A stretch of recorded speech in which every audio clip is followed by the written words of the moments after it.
నా భారము నీవు మోయగా సులువాయే నా పయనము. నీ దయ చేతని కలిగిన క్షేమము ఎన్నడు నన్ను వీడదే. నీ దయ చేతని కలిగిన క్షేమము ఎన్నడు నన్ను వీడదే.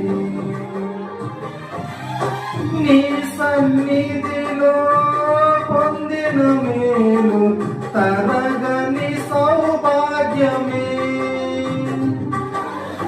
నీ సన్నిధిలో పొందిన మేలు తరగని సౌభాగ్యమే.